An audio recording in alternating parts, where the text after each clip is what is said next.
Greetings. My name is Marco Poliak, and I am enrolled currently in FHSU's AEP800 Utilization of Technology in the Classroom. This is my first official assignment, although to be perfectly frank, this is not the first time I've taken the class. Last time was not successful. This time I am fearful that I'll run into similar problems. Technology is a challenge for me.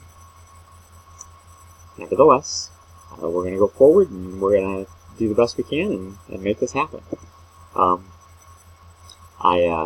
been married happily for coming up on 25 years in May. Father for 12 years. My children 12 and 9. In fact, my children are currently playing in the basement. I told them that I would spend some time with them after this is done. That was 9 hours ago. They've been very patient with me as I've struggled to try to figure out how to use these programs and tried to figure out how to get on the Google community and tried to learn how to screencast and so forth.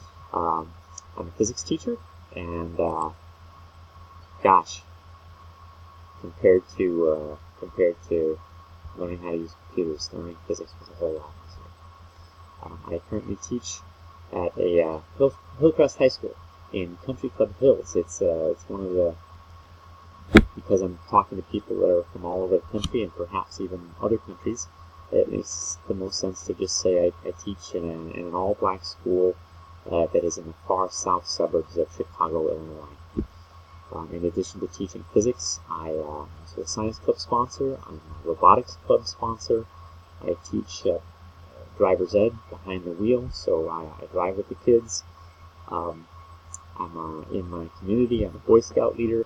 It may also be worth mentioning that my wife has a chronic illness, and I spend a great deal of time and energy trying to help her cope with that.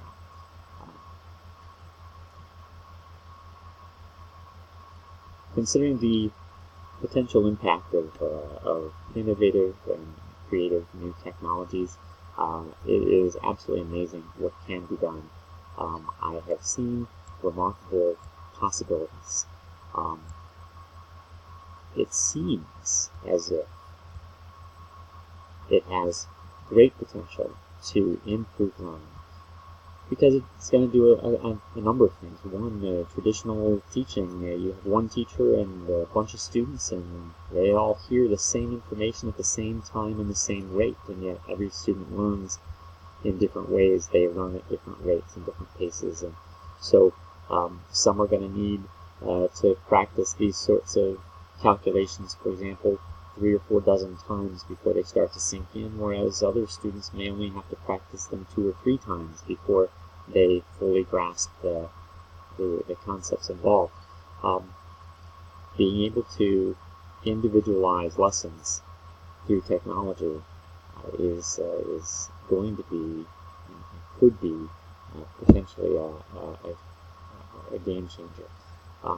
That sort of involving the student at all times will engage their brain in a way, not in the perhaps the sense that they're getting up and moving around being engaged, but in the sense that they're actually thinking. That sort of thing will be very useful if we can figure out how to prevent the technology from becoming a tool of distraction. Ultimately, what it comes down to is the students have to want to learn. The potential for immediate feedback is also much greater with the use of teaching technologies now. We put an iPad or a tablet or some such thing immediately into the students' hands. They can work the problems, they can do the calculations, they can do the reading, they can answer those questions, and they can find out immediately whether or not they understand or whether or not they need additional instruction, whether they need to go back and review different material. And that's just something that one teacher with a classroom of 24 or 25 students just can't do. There are, of course, serious potential drawbacks as well. one of those I've already mentioned. Technology is my kryptonite. It takes me a long time to learn to do anything on a computer, and unfortunately, there are some things that you learn that never change. Once you learn how to do derivatives, once you learn some basic trigonometry, those principles, those concepts, they are the same now as they were 100 years ago, and that's not going to change. Unfortunately, technology changes rapidly. Every single year, I have to relearn how to take attendance at my school, because the computer programs that take attendance are changing every single year for the last 11 years that I've been there. It's overwhelming to me that I have to continually learn how to do something that I learned how to do last year, and now it's different. I have to do it again. Unfortunately, that learning process, when it comes to computers or technology, is not intuitive for me. People think, physics guy, well, yeah, this comes natural. No, it does not. This is a stretch. This is a real challenge for me. But one that I can see I need to get through. So there's that. What's my plan? Well, first thing I need to do this year is learn how to use Google Slides. I spent a great deal of time learning how to use a program called Active Inspire, and I thought, this is terrific. I'm going to learn how to use this. I'm going to use it for years. I spent a great deal of time learning how to use it. I never quite became expert, but my school doesn't use that system anymore. And so last year, I had to start trying to learn how to use PowerPoint. But it was different, and it was hard, and it was a challenge. And now this year they want to switch and start using Google Slides instead. So I'm going to have to relearn how to do all that, and this is still part of that process. I'm learning how to screencast. That's a success. Right. Yay. Good job. I did it, I think. I'm going to need to learn this year how to use Google Classroom, which is a process. It's one of the programs that I have to learn how to use this year. And somehow or another I have to learn how to use PowerSchool for iPad. All of the teachers in my district have been given iPads to use in their classroom, and they're told that not only do we have the iPads, but that we must find ways to use them. PowerSchool is one of those things that I have to learn how to use.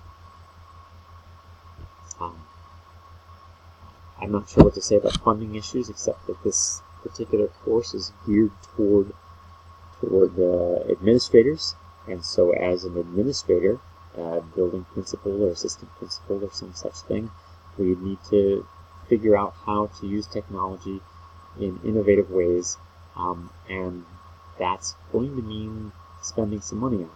Now, obviously, there are federal and private grants available, but there are possible ways to raise taxes or increase funding through local means, through ballot initiatives or so forth. But one of the ways that probably ought to be seriously considered is just in shifting resources. If we're going to be using tablets, for example, perhaps we could spend less money on textbooks. There may be other options for shifting funding from one source to another, so that we can use it in different ways. I hope this fulfills the requirement, because I'm done.